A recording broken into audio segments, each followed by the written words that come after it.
Jair Messias Bolsonaro, bom dia, bem-vindo à Rádio 93 FM. Bom dia a todos os ouvintes da 93 FM. Fico muito feliz e agradecido de poder falar ao vivo com vocês. E fica aberto, obviamente, a perguntas dos nossos ouvintes. A última vez que o senhor esteve aqui conosco, o senhor esteve presencialmente ao lado do nosso querido e saudoso irmão Harold de Oliveira, com quem o senhor andou bem perto, e nós queremos aqui mais uma vez prestar as nossas homenagens a ele. A lembrança do nome dele nessa abertura é para nós todos aqui um motivo de muita honra. O senhor tem a oportunidade também de falar a respeito do querido e saudoso senador Harold de Oliveira. Fui colega dele por muito tempo, enquanto deputado federal, ele era o nosso decano.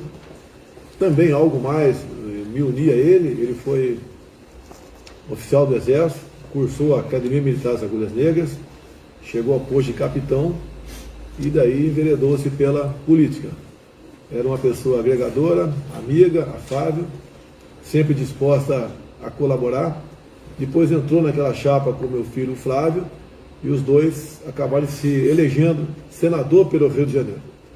E logo depois tivemos então essa tragédia, notícia triste do seu passamento. Harold de Oliveira marca na minha vida como um político exemplar. Muito bem, diante dessas palavras, nós estamos todos hoje, desde ontem, um pouquinho atordoados com as notícias que apareceram, especialmente no que se refere ao TSE, ao hacker. Claro, nós queremos que o senhor traga a sua palavra e a sua descrição desse fato, e queremos iniciá-lo, antes de ouvi-lo diretamente, pedindo ao senhor que responda a pergunta da nossa querida deputada estadual Rosane Félix, que está em vídeo com a gente participando agora, presidente.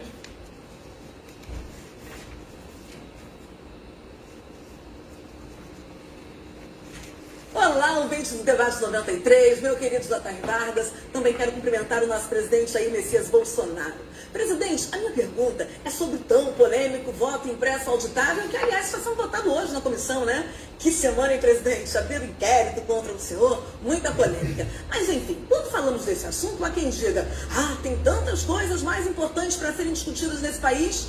Porém, que essas pessoas esquecem que tudo passa pela política. O arroz, o feijão, a merenda escolar, a liberdade de ir e vir, o funcionamento das nossas igrejas, tudo passa pela política. E o voto tem impacto direto nisso, ele impacta diretamente na pessoa que vai nos representar por 4 anos. Eu sempre digo, presidente, que precisamos resolver os problemas pela raiz deles. Se uma árvore, por exemplo, não crescer de forma saudável, não irá produzir bons frutos.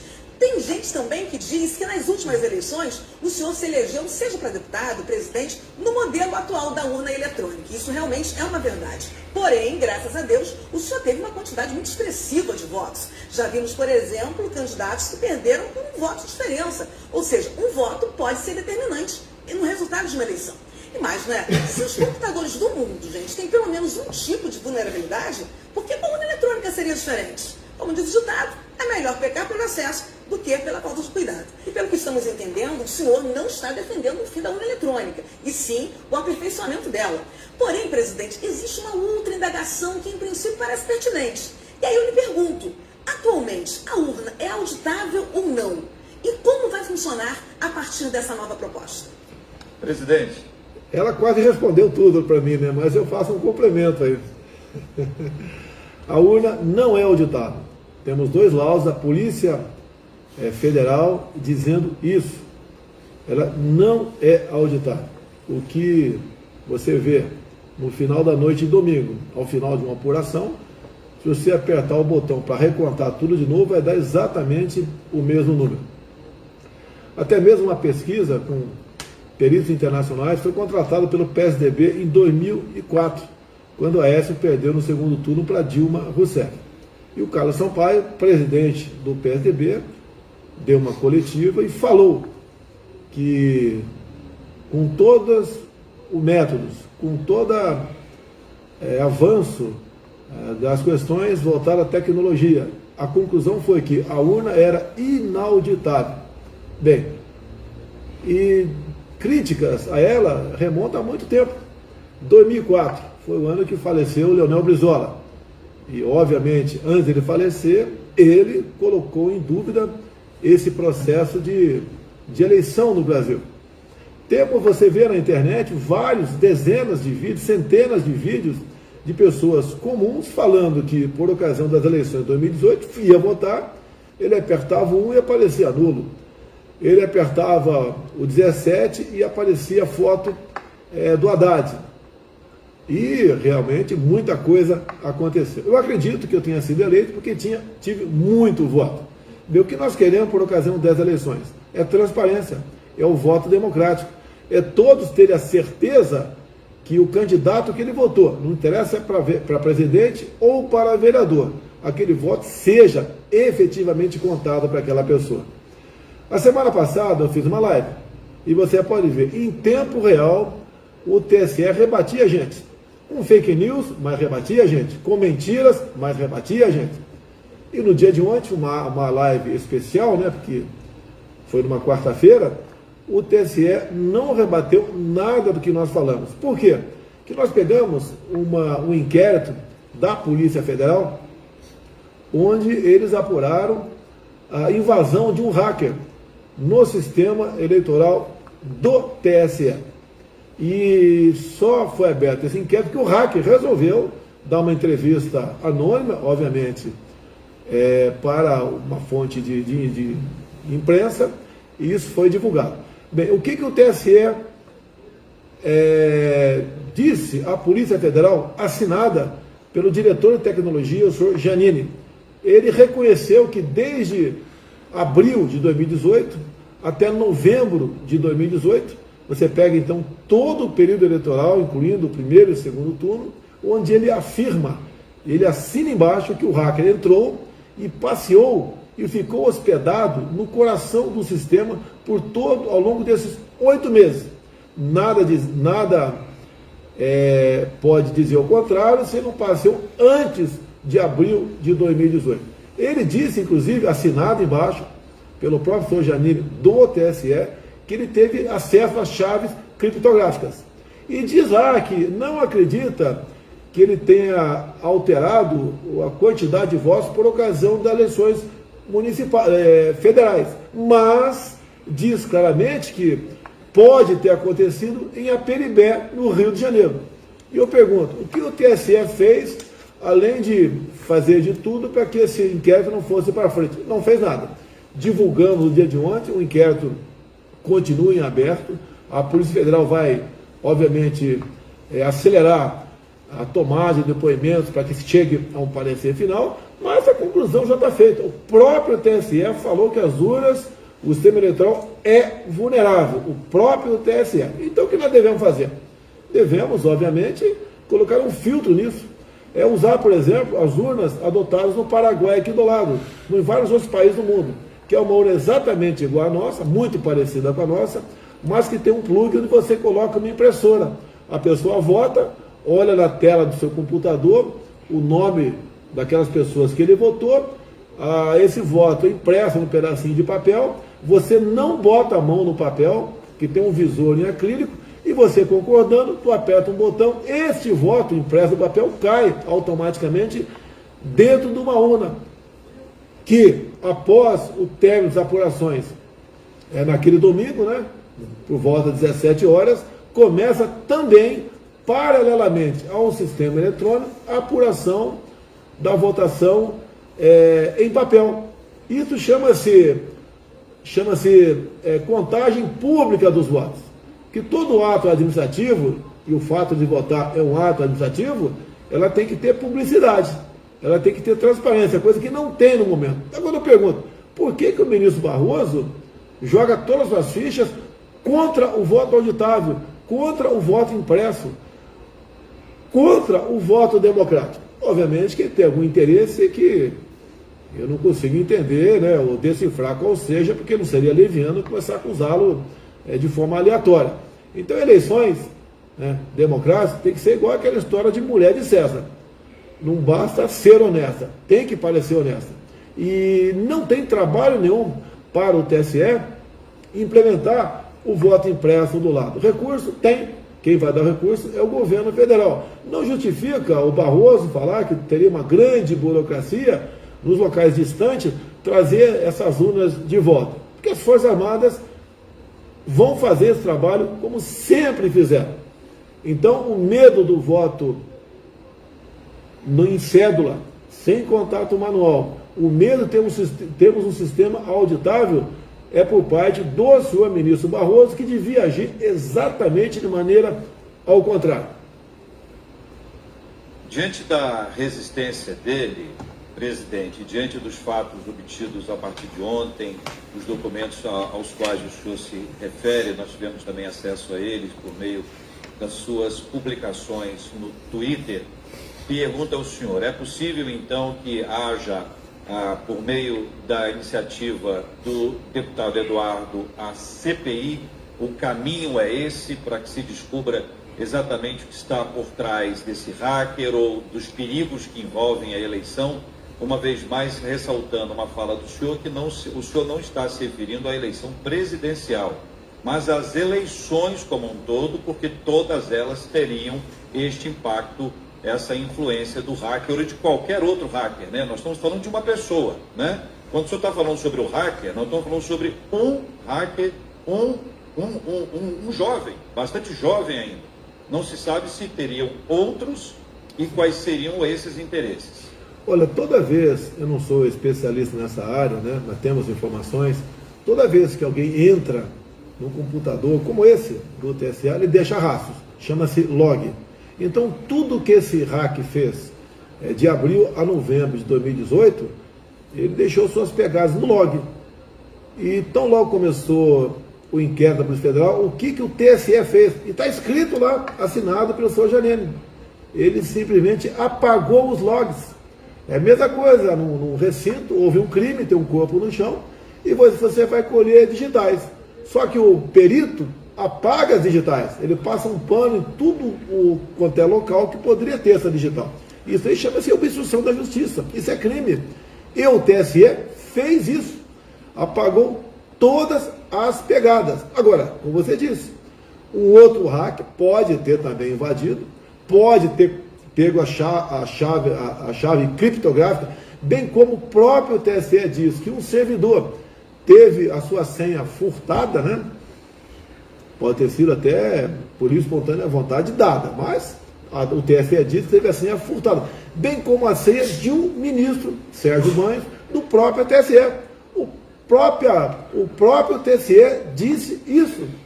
Então não existe mais por que acreditar no Luiz Barroso dizendo que as urnas não são violáveis, elas são intransponíveis, elas são blindadas. Isso é mentira. Quer ver outra coisa do ministro Barroso? Ele se refere para me atacar, tá? Porque eles me acusam de tudo que acontece no Brasil.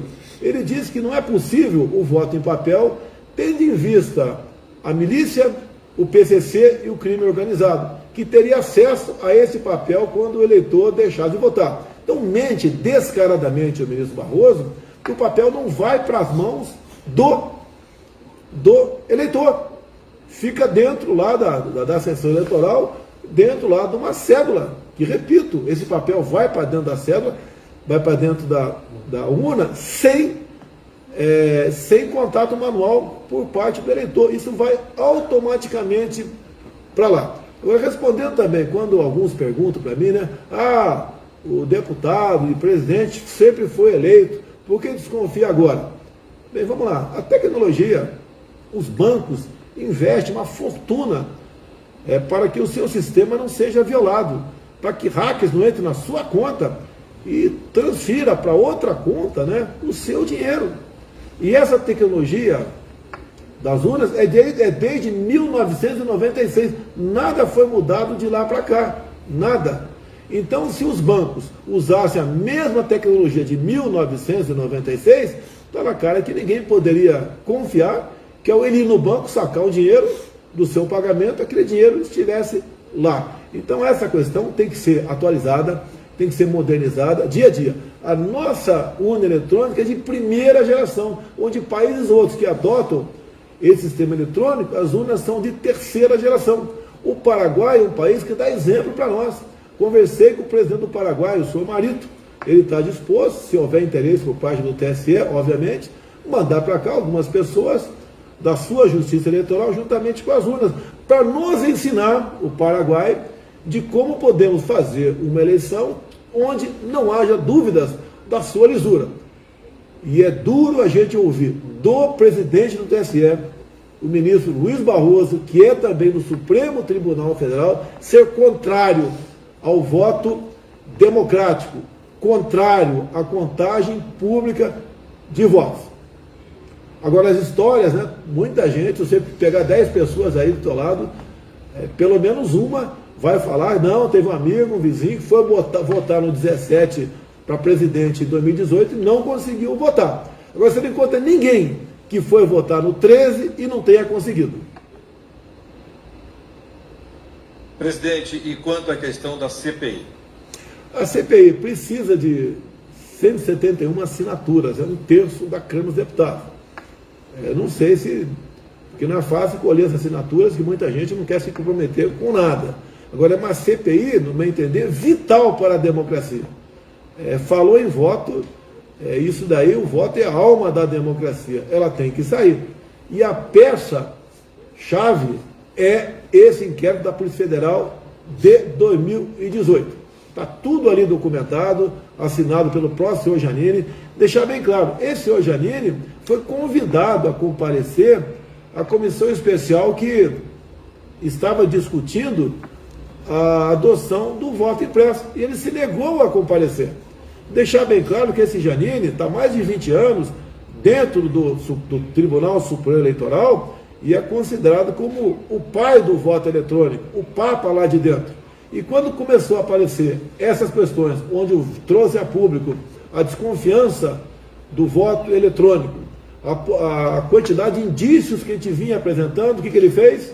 Ele se demitiu. E para onde ele foi trabalhar? Ele foi trabalhar como assessor especial do senhor Luiz Roberto Barroso, presidente do TSE. Então ele saiu de lá para tentar ir apagar o seu passado lá dentro, porque não compareceu à comissão especial. Ele se nega a discutir esse assunto. Às vezes que ele recebeu parlamentares no TSE, ele não admite que um parlamentar leve um assessor seu especialista nessa área. É sempre conversando com parlamentares. Se for conversar comigo sobre isso, eu não tenho como discutir.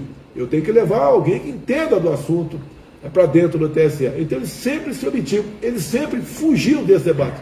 Com essa CPI, seria com toda certeza o primeiro a ser ouvido. Porque ele teria que ser ouvido sobre aquilo que ele assinou por ocasião do inquérito da Polícia Federal de 2018. É aquela velha história. Isso favas contadas. Não podemos ter eleições duvidosas em 22. Queremos, o povo quer eleições limpas, democráticas, com a contagem pública dos votos. Dentro desse aspecto, caso não tenha êxito esse objetivo, caso os votos não sejam como o senhor traz a perspectiva dos votos auditáveis, se isso não for aprovado, se isso permanecer como está hoje, qual o posicionamento do senhor? Olha, eu acredito que temos sucesso nessa empreitada. O povo, a grande maioria do povo, já entendeu do que está em jogo. Eu tenho falado, como falei para 10, 11 cidades no último domingo. Eu estava aqui na minha residência e falei por telão ou por sistema de som com o pessoal que estava na rua em São Paulo, aí em Copacabana, Rio de Janeiro, Fortaleza, Manaus, etc. Da possibilidade de nós nos reunirmos com o povo em São Paulo, que é a capital de estado que tem a maior densidade demográfica, para a gente fazer um apelo a mais para o Tribunal Supremo Eleitoral e para o ministro Barroso. Agora, o povo tem que ser ouvido. Nós não queremos problemas no ano que vem. Nós queremos eleições limpas e não com a possibilidade grande termos uma eleição de carta marcada para eleger o ídolo do Barroso, que é o senhor Luiz Inácio Lula da Silva. Inclusive, já que estamos na rádio evangélica, peraí, vamos conversar. Me permita aí 2 minutos.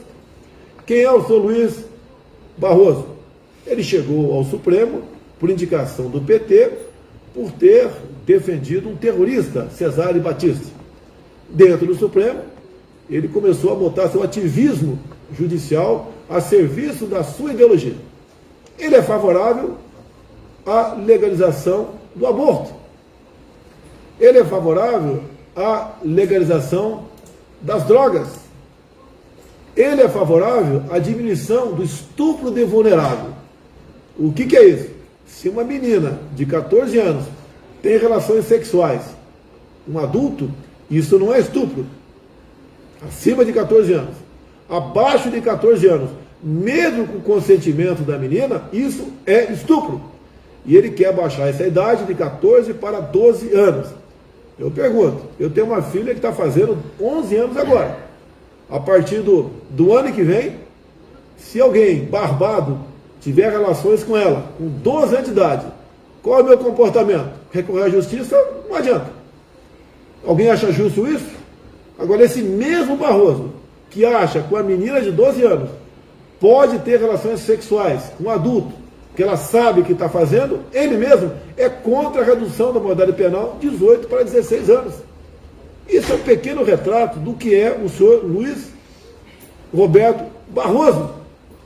E muitos têm medo de criticar o Supremo porque não só ele, como Alexandre de Moraes, tem tomado medidas que fogem ao mínimo de razoabilidade.